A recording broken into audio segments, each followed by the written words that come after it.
Oi, meus queridos, tudo bem com vocês? Mais um dia aqui em nosso canal pregando o Evangelho de Cristo. Hoje vamos dar continuidade à nossa série de estudos titulada Cronologia dos Evangelhos, onde estamos destrinchando o ministério do Senhor Jesus, tomando todo o ensino prático de cada passagem na qual se descreve a história e os ensinos do Senhor Jesus Cristo aqui na Terra. Hoje vamos estudar o Evangelho de Jesus, escrito por Mateus, a partir do capítulo 12, iniciando no verso número 38.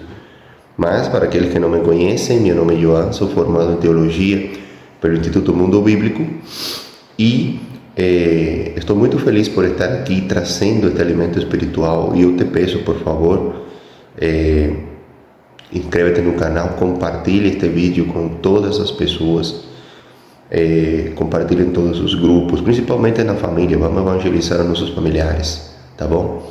Vamos levar a verdade, a palavra de Cristo àqueles que estão conosco, tá bom? Porque nós queremos que eles estejam conosco no céu o dia que o Senhor voltar, tá bom? Se você não assistiu o estudo anterior, eu peço, vai lá, entra na linha do tempo do YouTube e assiste, porque o estudo está maravilhoso, fantástico, e o Espírito Santo trouxe uma mensagem incrível, tá bom? Então vamos abrir as nossas Bíblias no Evangelho de Jesus, escrito por Mateus, capítulo 12, a partir do versículo número 38.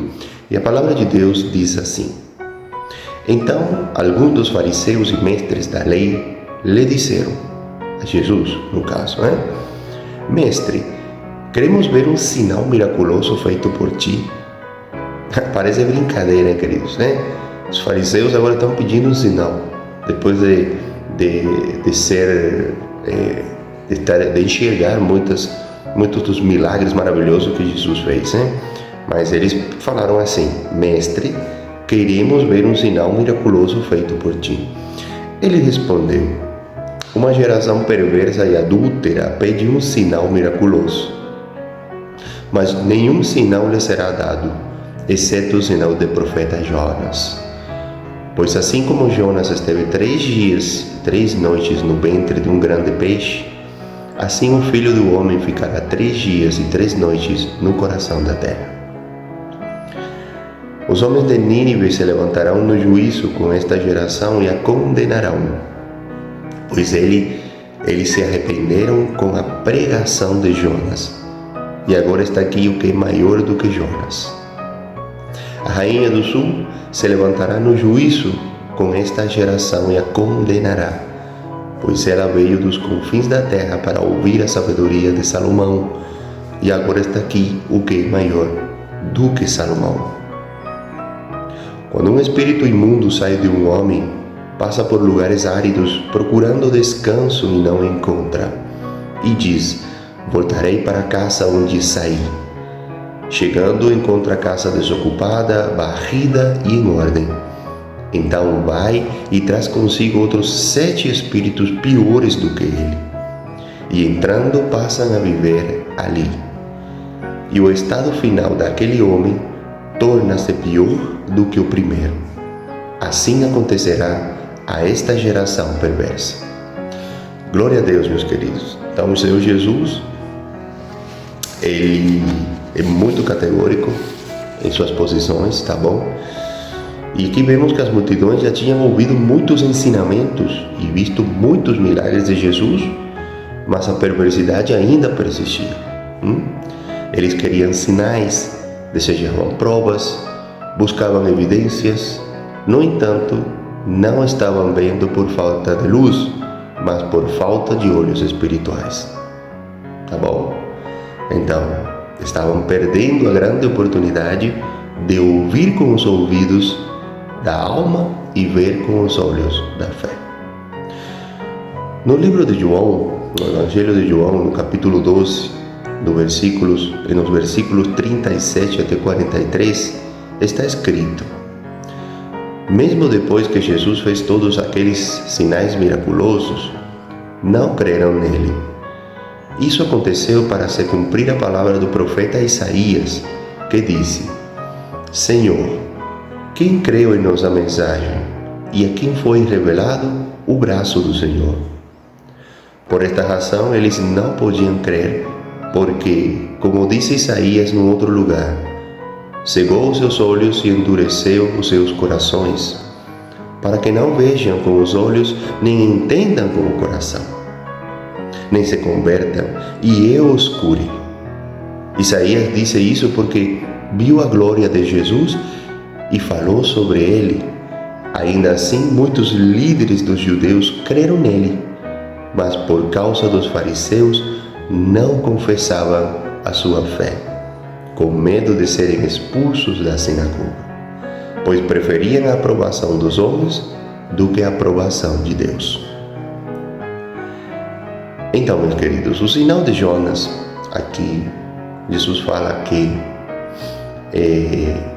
a geração era perversa e adúltera e que estava pedindo um sinal, mas só um sinal seria dado a eles, que era o sinal do profeta Jonas. Bom, vamos lembrar que o profeta Jonas, ele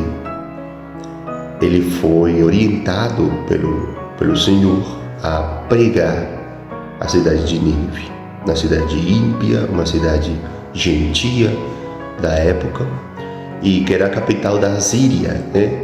Mas era uma cidade com muita iniquidade, e o Senhor havia já revelado que iria destruir essa cidade, como mesmo fez com Sodoma e Gomorra, né? Só que Deus sempre dá uma chance de arrependimento, e ele ordena o profeta Jonas para levar uma pregação de juízo à cidade. Só que Jonas desobedece a Deus e, em vez de ir para Nínive, vai para Tarsis. E acontece que no caminho até Tarsis acontece uma tempestade, e tudo descobre que era Jonas, que era por culpa dele que Deus estava levando isso para eles, né? E jogam o profeta no mar. E um grande peixe come ele, né? Engole ele. Bom, e ele fica 3 dias, 3 noites dentro do peixe, dentro da barriga do peixe, até que o peixe cuspe ele na beira, né? Então, esse sinal representa a morte, o sepultamento e a ressurreição de Jesus. É a morte e a ressurreição de Jesus que provam, meus queridos, que ele é o Messias, o Filho de Deus. Nenhum milagre assim que Jesus fez, né, no tempo de seu ministério é tão forte como a sua própria morte e ressurreição, porque aí prova exatamente que ele é o Messias, que ele é o Filho de Deus, aquele que trouxe a salvação, que eliminou o pecado do mundo, né? E no livro de Romanos, capítulo 1, versículo 4, está escrito: mediante o Espírito de Santidade foi declarado o Filho de Deus com poder pela sua ressurreição dentre os mortos, Jesus Cristo, nosso Senhor. Glória ao Senhor. O testemunho da igreja primitiva, ela sempre girava em torno da ressurreição de Jesus. Jonas foi um sinal para os ninivitas, assim como o Filho do Homem o será para esta geração. Jesus, ele é maior em seu ministério, né?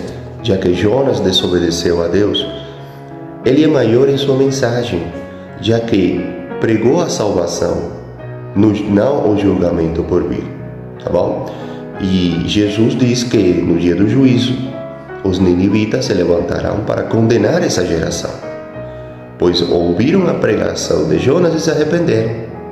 Agora, no entanto, Jesus, sendo maior do que Jonas, não foi ouvido por sua geração, que permaneceu incrédula e perversa. Agora eu te pergunto, meus queridos, os ninivitas se levantaram também contra esta geração, porque esta geração tem a Bíblia, tem a palavra de Deus e tem as provas do que aconteceu também. Então, se você hoje não crê, os ninivitas se levantarão contra você no dia do juízo e te declararão que se eles houvessem ouvido a mensagem que você está ouvindo hoje, eles creriam na palavra de Deus. Tá bom? A rainha de Sabá, ou a rainha do Sul também, se levantará no juízo para condenar aquela geração, e esta também, né? Pois fez uma longa viagem desde os confins da terra para ouvir a sabedoria de Salomão. Sendo Jesus maior do que Salomão, não creram em suas palavras, mesmo estando o mestre entre eles. Que coisa, hein? Agora, a rainha de Sabá, sendo gentia, ao ouvir as palavras do rei Salomão, maravilhou-se e creu. O Senhor deu a Israel inúmeras oportunidades, meus queridos, mas ainda assim eles se recusaram a crer. Agora, eu pergunto, os ninivitas, a rainha de Sabá, em outras passagens Jesus fala que Tiro e Sidão, que é a cidade de Sodoma, se levantariam contra a geração que viria após ele. Por quê? Porque Jesus falou que se ele houvesse andado nas ruas de Sodoma e houvesse pregado o Evangelho, a cidade houvesse permanecido até hoje. E Tiro e Sidão, que eram cidades gentias, eram cidades perversas, também houvessem persistido até hoje. Agora, essas cidades, o dia do juízo, se levantará contra a geração incrédula e perversa, que não creu na palavra de Deus, quando eles não tiveram essa oportunidade. Agora vamos a estudar uma parábola que Jesus fala aqui, após ele dar essas palavras de condenação, que fala assim. Vamos ler de novo a parábola. Quando um espírito imundo sai de um homem, passa por lugares áridos procurando descanso e não encontra esse descanso. E diz: bom, voltarei para a casa de onde saí. Chegando, encontra a casa desocupada, varrida e em ordem. Lindo tudo, hein? Então vai e traz consigo outros 7 espíritos piores do que ele. E entrando, passam a viver ali. E o estado final daquele homem torna-se pior do que o primeiro. Essa parábola, meus queridos, destaca a importância de não apenas se livrar do mal, mas também de preencher o vazio com a presença de Deus. Jesus ensina sobre a necessidade de uma transformação completa e uma vida preenchida com a sua presença. Essa parábola destaca a importância de se manter uma vida espiritual sólida e comprometida. Não há território neutro na guerra espiritual, meus queridos. Não é uma questão se vamos servir de um lado ou servir do outro. A questão é a quem serviremos, Jesus ou Satanás. Precisamos nos esforçar sempre para nos encher de Cristo, para conhecer Jesus melhor, para nos aproximar cada vez mais dele. Porque quem não estiver se enchendo de Jesus, em pouco tempo terá seu tempo, sua energia, sua vida tomados pelo inimigo e estará a serviço dele. Os judeus, eles voltaram do cativeiro purgados do pecado da idolatria. A casa deles fora limpa, mas ainda estava vazia. Eles tinham religião e moralidade exteriores. Contudo, o coração deles estava vazio e a adoração deles era vã. Assim, Satanás podia entrar de novo na casa com outros pecados. E o pecado posterior da nação foi pior que o primeiro. No Antigo Testamento, os judeus adoravam ídolos. No entanto, nos evangelhos, eles mataram seu Messias. Que coisa, hein, meus queridos? Uma pessoa pode largar drogas, álcool, prostituição e outros pecados de grosso calibre, mas acabar viciada de vez mais, 10 vezes mais, em fofocas, avareza, e pornografia. O alvo não é apenas tirar o mal, mas nos encher com o bem. É por isso que Jesus disse que é preciso amar a Deus de todo o nosso coração e alma e entendimento. No livro de Mateus, capítulo 22, versículos 36 e 37, está escrito: Mestre, qual é o maior mandamento da lei? Respondeu Jesus: ame o Senhor, o seu Deus, de todo o seu coração, de toda a sua alma e de todo o seu entendimento. E como você demonstra esse amor para Deus? Como você consegue amar a Deus? Obedecendo os seus mandamentos.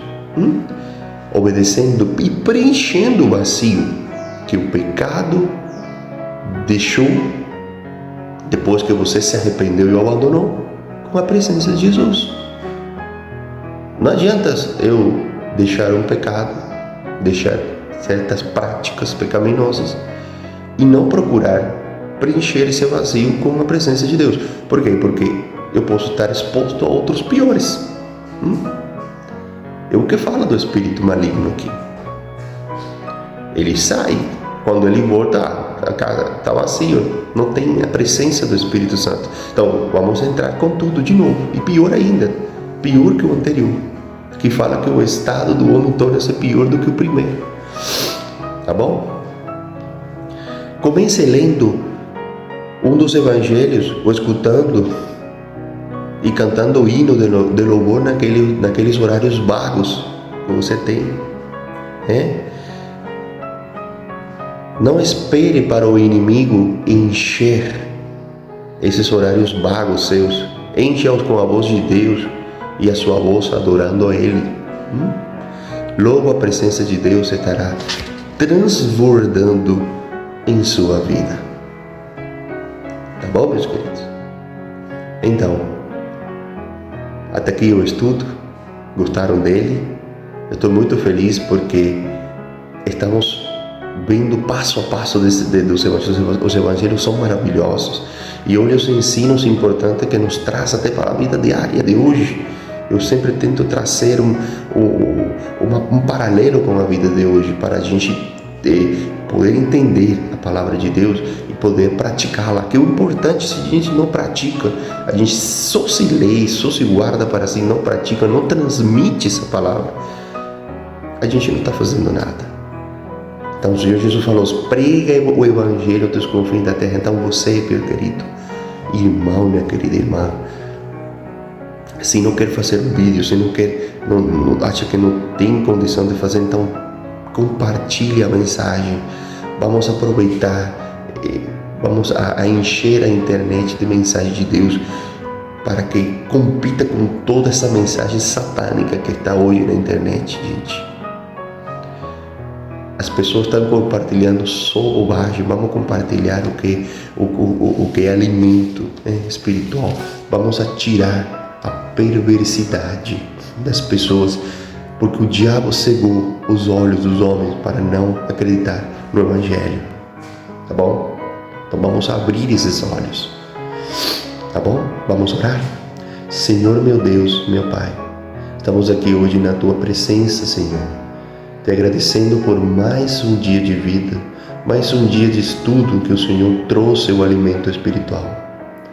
Pai, entra na vida desse irmão e dessa irmã, tira dele todo o pecado, todo pensamento contrário, entra na família, tira todo o mal, todo espírito opressor e maligno, em nome de Jesus, que possa estar cegando o ensino do Evangelho nessa casa.